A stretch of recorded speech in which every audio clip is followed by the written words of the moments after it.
Ouvre les yeux. Tu vis dans un monde où tout s'effondre, les valeurs s'effacent, la vérité est étouffée et l'homme s'égare. Encore. Mais il y a 1400 ans, alors que la terre croulait sous l'injustice, Allah choisit un homme.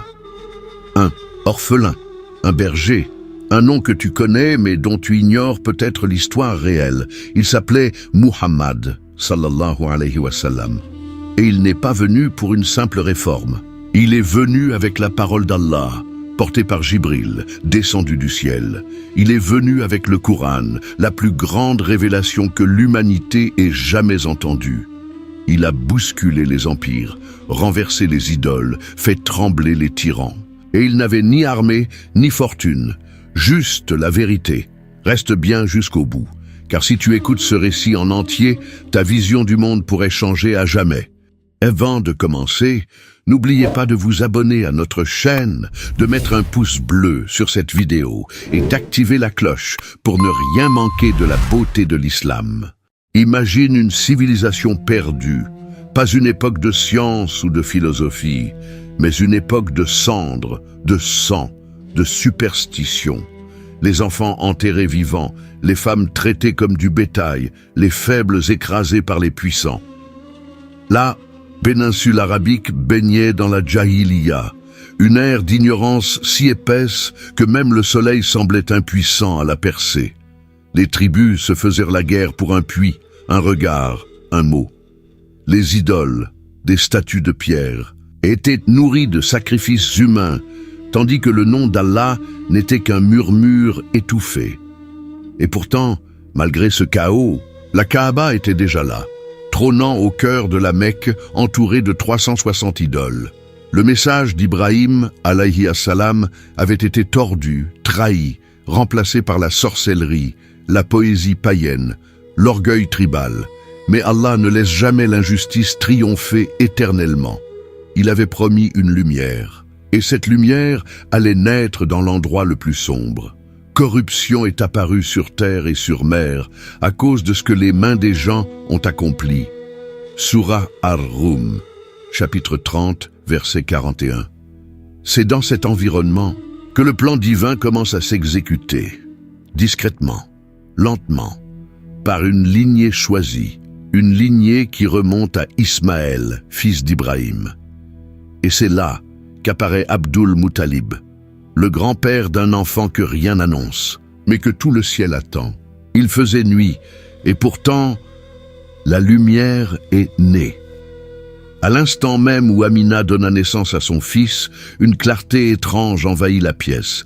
Elle sentit dans son cœur que cet enfant n'était pas comme les autres. Car les cieux l'attendaient depuis des siècles. Son père Abdullah était déjà mort. Le futur messager d'Allah naquit orphelin. Pour rappeler à l'humanité que la grandeur ne dépend pas du sang ni de la fortune, mais du dessein d'Allah. À ce moment précis, la Kaaba trembla. Les idoles se fissurèrent. Le feu sacré des mages en Perse, entretenu depuis 1000 ans, s'éteignit sans qu'on sache pourquoi. Le monde entier a frissonné, car Muhammad, sallallahu alayhi wa sallam, venait de naître, et nous ne t'avons envoyé qu'en miséricorde pour les mondes. Sourate Al-Anbiya, chapitre 21, verset 107. Sa mère dit avoir vu une lumière sortir de son ventre, éclairant les palais de Syrie. Ce n'était pas un rêve, c'était le signal du ciel. La prophétie d'Ibrahim, alayhi assalam, s'accomplissait. Le dernier des messagers venait de poser les pieds sur cette terre, et ce nom, si inhabituel chez les Arabes de l'époque, c'est son grand-père qui le donna, Muhammad, le loué, comme s'il savait que des milliards d'êtres humains allaient prononcer ce nom avec amour, respect et des larmes dans les yeux. Orpheline, mais jamais abandonné. Dès sa naissance, Allah place des signes sur son chemin. Muhammad sallallahu alayhi wa sallam est confié à Halima as-Sa'diya, une nourrice du désert. Mais dès qu'il entre dans sa maison, les bénédictions affluent. Le lait coule à flot, les troupeaux prospèrent, les nuages suivent son ombre. Même les pierres semblaient le reconnaître. Mais c'est dans le désert, loin des cités et des corruptions de la Mecque, qu'Allah purifie son cœur. Littéralement. Un jour, alors qu'il joue avec d'autres enfants, l'ange Jibril descend, le saisit, ouvre sa poitrine. et retire une portion de son cœur, le mal, la part de Shaitan. N'avons-nous pas ouvert pour toi ta poitrine? Sourate Ash-Shar, chapitre 94, verset 1. Oui, Allah l'a ouvert, purifié, protégé. C'est un enfant qui ne ment pas, qui ne se prosterne pas devant des idoles, qui ne crie pas avec les autres garçons dans les ruelles de la Mecque. Il regarde, observe, mais son cœur n'est déjà plus d'ici. Quand sa mère, Amina, meurt sur la route de Médine, il n'a que 6 ans. Et pourtant, pas de plainte, pas de rébellion. Il regarde vers le ciel, car son cœur, guidé, sait déjà que ce monde n'est pas l'ultime refuge, élevé ensuite par son grand-père Abdul Muttalib, puis par son oncle Abu Talib. Il apprend la loyauté, le courage, la sagesse. Mais surtout, il apprend le silence. Car le silence est la demeure de la révélation. Avant même la révélation, Muhammad, sallallahu alayhi wa sallam, brillait dans les rues de la Mecque, mais pas par la richesse, ni par les discours. Ce qui le distinguait, c'était son silence, sa droiture, sa sincérité. Les gens l'appelaient Al-Amin, le digne de confiance. Même ses ennemis lui confiaient leurs biens. Il ne trichait pas, ne levait pas la voix, ne se prosternait jamais devant un seul des 360 faux dieux qui entouraient la Kaaba. Mais ce n'était pas tout. Lorsqu'un conflit éclata entre les tribus mécoises pour savoir qui replacerait la pierre noire dans la Kaaba, les tensions montèrent. Le sang allait couler, mais un ancien dit « Le premier homme qui franchira cette porte réglera le conflit ». Et ce fut lui. D'un geste simple, humble, mais guidé par la sagesse divine, Muhammad, sallallahu alayhi wa sallam, plaça la pierre sur un tissu et invita chaque chef de tribu à tenir un coin. Puis lui-même la plaça à sa place de ses mains bénies. Le conflit s'éteignit. Et Allah vous guide par lui à la voie droite. Sourate Al-Maïda, chapitre 5, verset 16. Peu après, une riche veuve, puissante commerçante, Khadija, Bint Khuwaylid, qu'Allah l'agrée, l'engagea pour diriger ses caravanes. Elle vit en lui ce que personne ne voyait. La lumière, l'honneur, la protection divine, et elle lui fit une proposition, pas commerciale, une alliance de cœur et de destin. Elle était respectée, riche, influente. Il était jeune, orphelin sans fortune, mais quand Khadija bint Khuwaylid vit Muhammad, sallallahu alayhi wa sallam, travailler avec droiture, sans mensonge, sans trahison, elle vit plus qu'un commerçant, elle vit un signe. Alors, elle fit ce qu'aucune autre femme n'avait osé. Elle demanda sa main, et il accepta. Le mariage de Muhammad, sallallahu alayhi wa sallam, avec Khadija ne fut pas un luxe. Ce fut un refuge, un cocon de paix, une alliance tissée par la sagesse d'Allah. À ses côtés, il trouva du réconfort, de la sérénité et la liberté de se retirer. Car plus les années passaient, plus quelque chose pesait sur son cœur. Les idoles l'écœuraient, l'injustice l'étouffait. Le silence de la vérité lui faisait mal. Alors il partit, souvent seul, dans la grotte de Hira. Là, perché dans les montagnes, il méditait. Il cherchait la voie, la vérité, Allah. Et Allah l'observait. Ceux qui luttent pour notre cause, nous les guiderons sur nos sentiers. Sourate Al-Ankabut, chapitre 29, verset 69. Il restait des jours entiers sans parler, nourri par le peu, absorbé dans la contemplation du ciel, du désert, des signes. Il ne savait pas encore que la terre entière allait bientôt entendre sa voix. Il faisait nuit dans la grotte de Hira, le silence du désert, total. Les étoiles fixèrent la terre, et au fond de cette solitude, Muhammad, sallallahu alayhi wa sallam, méditait quand l'invisible est descendu, sans avertissement, sans signe. Jibril, l'ange, emplit soudain l'espace. La montagne elle-même aurait tremblé, mais c'est le cœur du messager qui fut saisi. Il l'attrape, le serre contre lui et dit « Ikra ». Lis. Muhammad, sallallahu alayhi wa sallam, choqué, répond « Je ne sais pas lire ». L'ange le serre de nouveau plus fort et répète une deuxième fois, une troisième fois. Et puis, lis au nom de ton Seigneur qui a créé l'homme d'une adhérence.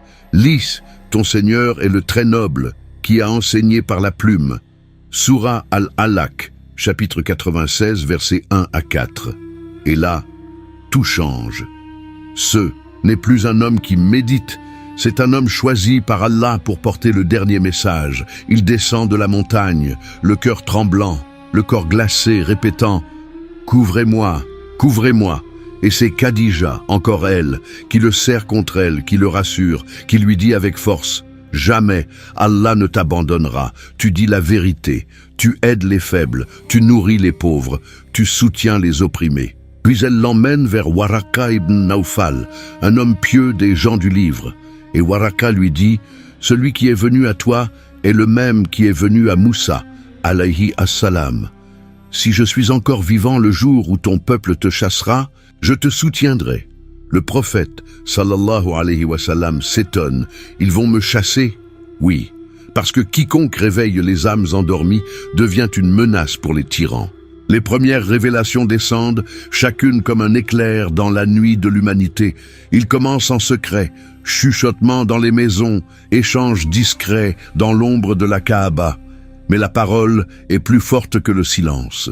Khadija, Ali ibn Abi Talib, qu'Allah les agrée, Zayd ibn Haritha et Abu Bakr, les premiers à dire « La ilaha illa Allah » et le Coran continue de descendre, pas comme un livre, mais comme des coups puissants sur les chaînes du mensonge. « Ô toi, Muhammad, enveloppé dans ton manteau, lève-toi et avertis » Sourate Al-Muddathir, chapitre 74, versets 1 à 2.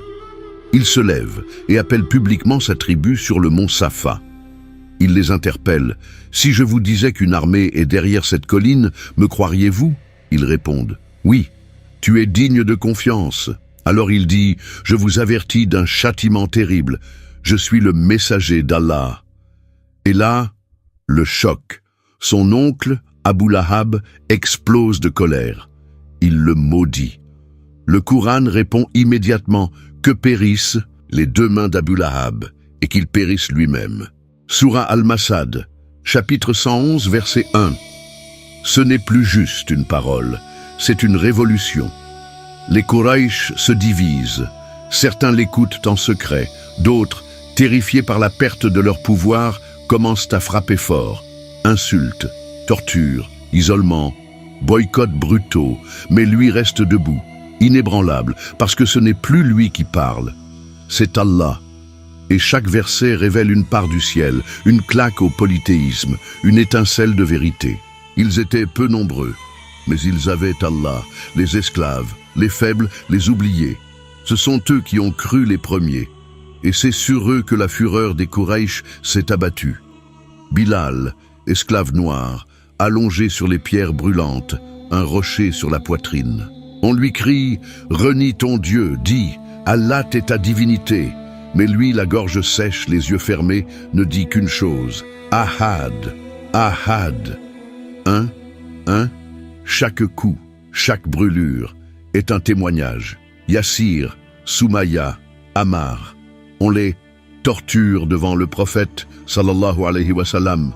Et lui, le cœur en feu, leur dit « Patience, ô famille de Yassir, votre rendez-vous est au paradis. » Pensez-vous entrer au paradis sans que ne vous atteignent les épreuves semblables à celles de vos prédécesseurs? Sourate Al-Baqarah, chapitre 2, verset 214. Mais les Quraysh ne s'arrêtent pas là. Ils imposent un blocus. Plus de nourriture, plus de commerce, plus de mariage.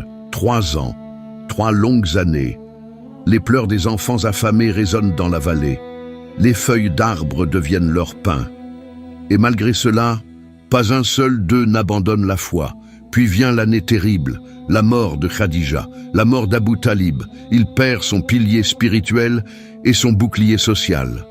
Et pourtant, il ne fléchit pas, parce que le cœur du prophète, sallallahu alayhi wa sallam, n'est pas soutenu par la politique. Il est accroché au trône d'Allah. Il venait de perdre Khadija, la lumière de sa maison. Puis Abu Talib, son protecteur, face aux Quraysh. À ce moment précis, même le ciel semblait silencieux. Alors il part, à pied, vers Taïf. Peut-être que là-bas des cœurs entendront. Peut-être qu'un peuple lui offrira refuge. Peut-être une étincelle de paix. Mais à Taïf, il n'a reçu que pierre, moquerie et mépris. Les enfants sont lancés contre lui. Les sangsues de haine crient, jettent, frappent, son sang coule, ses pieds bénis saignent, son cœur saigne. Et que fait-il? Il ne maudit pas. Il lève les mains et dit « Ô Allah, si tu n'es pas en colère contre moi, alors peu m'importe. Mais ta miséricorde est ce que je recherche. » Ce jour-là, même les anges sont restés silencieux. Mais Allah, lui, a vu, il a entendu, il a répondu, il envoie Jibril qui dit « Voici l'ange des montagnes, si tu le veux, il fera s'écraser. » Sur eux, les deux montagnes. Mais le prophète, sallallahu alayhi wa sallam, répond « Non. J'espère qu'Allah fera naître de leur descendance des gens qui l'adoreront sans rien lui associer. » Et puis, le miracle. La nuit, alors qu'il dort près de la Kaaba, Allah l'invite. Gloire à celui qui de nuit fit voyager son serviteur de la mosquée sacrée à la mosquée Al-Aqsa. Surah Al-Isra, chapitre 17, verset 1. C'est Al-Isra wal-Miraj. Il voyage en une nuit de la Mecque à Jérusalem. Là, tous les prophètes l'attendent, et c'est lui qui les dirige dans la prière. Puis il monte au-dessus des cieux. Au premier ciel, Adam. Au deuxième, Yahya et Issa, alayhim assalam. Au troisième, Youssouf. Au quatrième, Idriss. Au cinquième, Haroun. Au sixième, Moussa. Et au septième, Ibrahim, alayhim assalam, jusqu'à Sidrat al-Muntaha, là où même Jibril s'arrête. Mais lui, Muhammad sallallahu alayhi wa sallam, avance encore. Allah lui parle. Et là, la prière est prescrite. Un lien direct avec Allah 5 fois par jour pour lui et pour nous. La persécution s'intensifie. La Mecque devient un enfer pour les croyants. Mais Allah prépare une échappatoire dans un endroit inconnu. Yathrib, une oasis que le monde ne regardait pas. Et là-bas, un miracle. Des cœurs s'ouvrent. Des hommes simples, venus du peuple des Adalawiwes et des Khazraj, entendent parler du prophète, sallallahu alayhi wa sallam, et ils reconnaissent la vérité. Ils prêtent serment dans la nuit, dans le secret. Nous te protégerons, comme nos enfants. L'ordre divin tombe. Quittez la Mecque. Mais ce n'est pas une fuite, c'est un acte de foi, un sacrifice suprême. Le prophète, sallallahu alayhi wa sallam, quitte la ville où il est né. Il jette un dernier regard vers la Kaaba et dit « Par Allah, tu es la terre la plus aimée de mon cœur. Si ton peuple ne m'avait pas chassé, jamais je ne t'aurais quitté. » Il part avec son fidèle compagnon, Abu Bakr, traqué par Quraysh, recherché comme un criminel, une prime sur sa tête. Il se cache dans une grotte Gartaw et Abu Bakr panique. S'ils regardent sous leurs pieds, ils nous verront. Mais Muhammad, sallallahu alayhi wa sallam, lui répond calmement « Ne t'inquiète pas car Allah est avec nous. Si vous ne l'assistez pas, Allah l'a déjà assisté. » Surah At-Tawbah, chapitre 9, verset 40. Allah envoie une araignée, un pigeon, et détourne les regards des chasseurs de primes. Après des jours de marche, le soleil se lève sur Médine. Les enfants chantent, les femmes pleurent de joie. Les hommes sortent armés d'amour et de foi. Le messager d'Allah est « La poignée dans ce moment commence une nouvelle ère. La ville entière est en liesse. Les enfants crient « Tala'a al-Badru alayna » Le clair de lune s'est levé sur nous. Médine accueille l'envoyé d'Allah et devient Al-Madina al-Munawwara, la cité illuminée. Mais ce n'est pas une simple installation. Dès son arrivée, le prophète, sallallahu alayhi wa sallam, bâtit la mosquée. Avant une maison, avant un trône, avant toute politique. Il élève le lieu de prosternation, parce que le lien avec Allah vient en premier, toujours. Puis, il établit la constitution de Médine, un pacte jamais vu à cette époque. Musulmans, juifs et tribus alliées, unis sous un même traité, une même justice, sans trahison, sans oppression. Certes, Allah vous commande de rendre les dépôts à leurs ayants droit et de juger avec justice. Surah An-Nisa, chapitre 4, verset 58. Et surtout, il crée un lien éternel entre deux groupes, les Muhajiroun, ceux qui ont quitté la Mecque, et les Ansar, ceux qui ont accueilli. Ils partagent leurs biens, leurs maisons, leurs repas, une fraternité au-delà du sang. Mais tout cela dérange, les hypocrites infiltrent la ville. Les Juifs complotent, les Quraysh se préparent à la guerre, car ce n'est plus une voie dans le désert, c'est une nation debout, portée par le Coran, guidée par le prophète, sallallahu alayhi wa sallam, et protégée par la promesse d'Allah. Ils étaient 313, pas entraînés, mal équipés, à peine armés, face à 1000 Quraysh, armés jusqu'aux dents. Mais les musulmans n'avaient pas besoin d'armes, ils avaient Allah.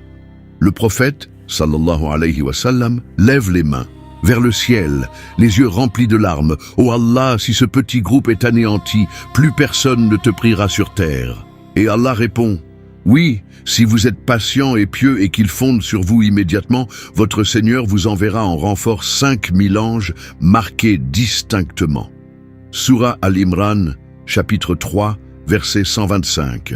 Le vent se lève, la poussière tourbillonne, les anges descendent, invisibles, frappant les ennemis. Des guerriers jurent avoir vu des cavaliers vêtus de blanc, frappant au nom d'Allah.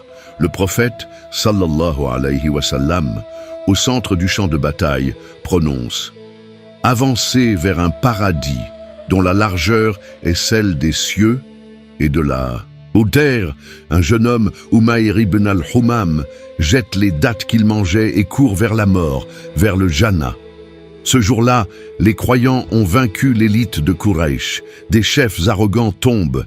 L'équilibre est brisé. Les anges ont combattu. Le ciel a répondu et le message est clair. Ceux qui s'opposent à la vérité tomberont, même s'ils sont 1000. Ceux qui la portent seront élevés, même s'ils sont seuls. La victoire ne vient que d'Allah. Sourate Al-Anfal, chapitre 8, verset 10. La Mecque a soif de revanche.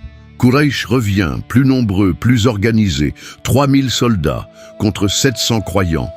Mais le prophète, sallallahu alayhi wa sallam, prépare le terrain. Il place 50 archers sur une colline et leur dit clairement « Même si vous nous voyez vainqueurs, ne descendez pas de votre poste. » Et la bataille commence. Les musulmans dominent, les Quraysh reculent. La victoire semble acquise, mais les archers voient le butin.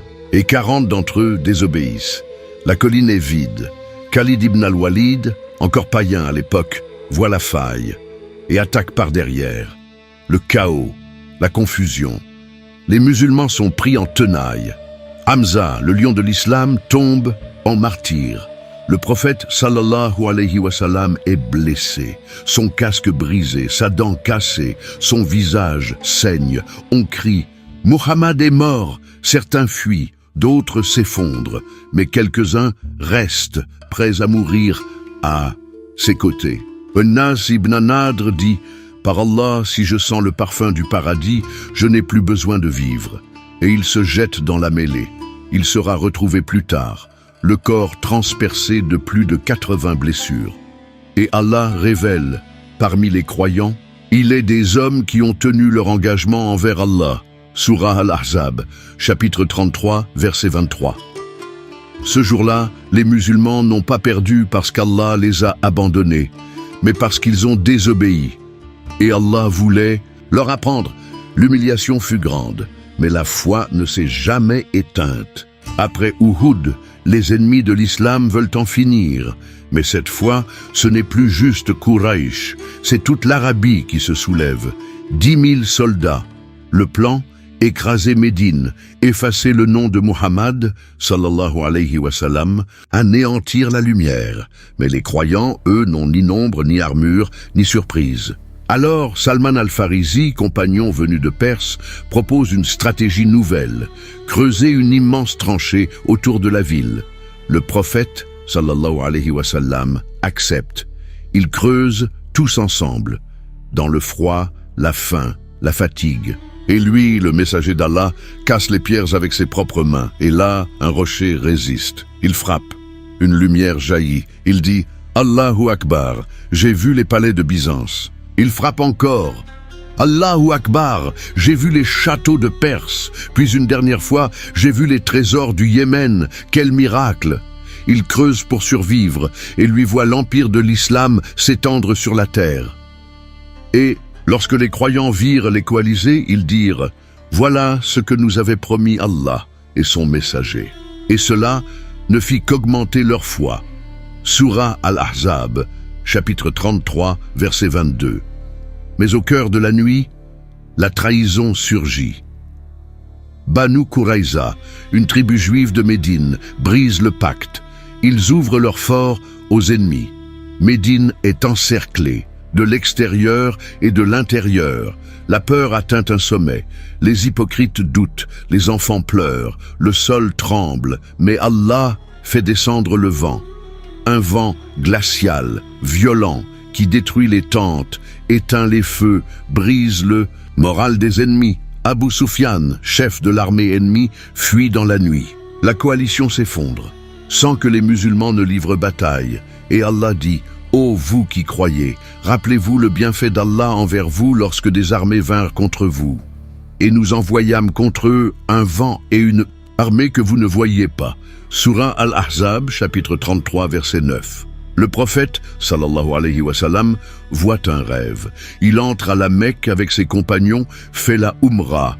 Il annonce la bonne nouvelle. Ils partent, 1400 croyants vêtus pour le pèlerinage, sans armes, sans intention de guerre. Mais Quraysh bloque l'entrée de la Mecque. Tension, provocation, menace, ils campent à Hudaybiyah. L'attente est lourde. Les compagnons sont prêts à tout. Mais le prophète, sallallahu alayhi wa sallam, veut éviter l'affrontement. Un traité est proposé. Et là, l'incompréhensible, ils ne feront pas la Umrah cette année, mais l'année suivante.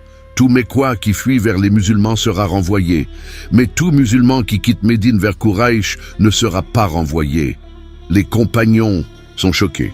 Umar ne comprend pas. Il questionne.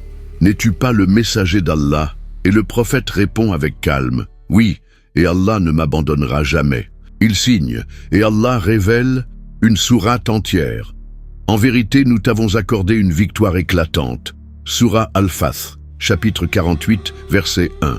Une victoire? Vraiment, oui.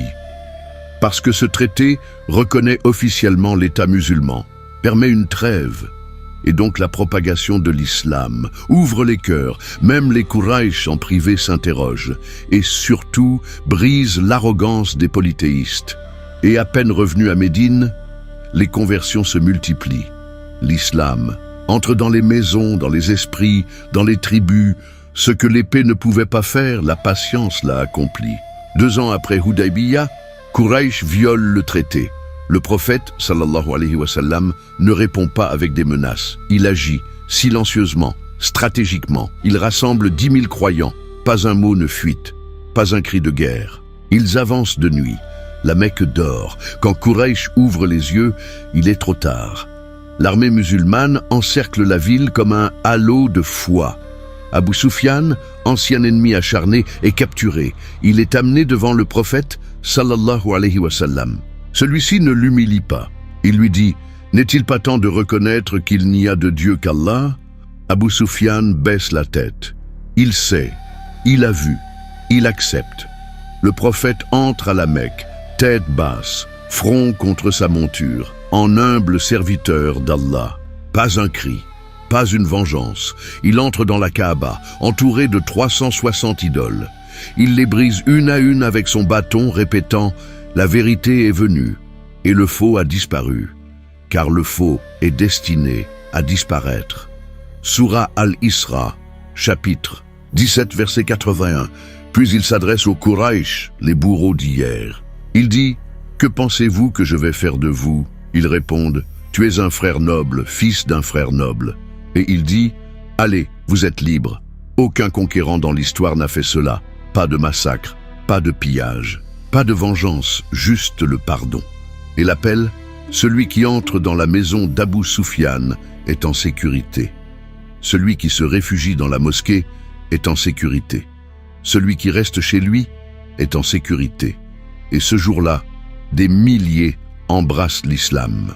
La Mecque est purifiée et le prophète sallallahu alayhi wa sallam pleure. Pas de triomphe égoïste, seulement la promesse d'Allah accomplie. L'année est la 10e de l'hégire. Des foules immenses arrivent à Médine. Les tribus de tout le désert embrassent l'islam. Le monde change. La lumière se propage. Le prophète, sallallahu alayhi wa sallam, annonce qu'il va faire le pèlerinage. Des dizaines de milliers le suivent. C'est le Hajj de l'adieu. Arrivé à Arafat, il monte sur sa monture et s'adresse à l'humanité. Silence. Puis sa voix s'élève. Ô gens, écoutez-moi. Peut-être que je ne serai plus parmi vous après cette année. Les larmes montent, les cœurs se serrent. Puis il dit, votre sang, vos biens, votre honneur sont sacrés, comme est sacré ce jour, ce mois, cette terre. Ne revenez pas à l'ignorance après moi. Vous êtes tous issus d'Adam. Et Adam fut créé de terre. Le plus noble d'entre vous est le plus pieux. Puis, ô gens, les femmes sont un dépôt entre vos mains. Traitez-les avec bonté. Et il lève son doigt vers le ciel. J'ai transmis. Ô Allah, sois témoin. Et Allah répond du ciel. Aujourd'hui, j'ai parachevé pour vous votre religion et accompli sur vous mon bienfait. Sourate Al-Maïda, chapitre 5, verset 3. Les larmes coulent. Umar pleure. Il comprend. Ce n'est pas seulement la fin d'un pèlerinage. C'est l'annonce d'un départ. Le prophète Muhammad, sallallahu alayhi wa sallam, tombe malade. Une fièvre intense, douleur, faiblesse.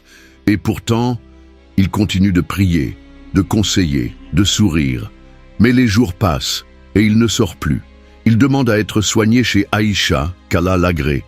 Il pose sa tête sur ses genoux et murmure encore et encore. Ô Allah, le compagnon suprême, le compagnon suprême. Il sent que l'heure est venue.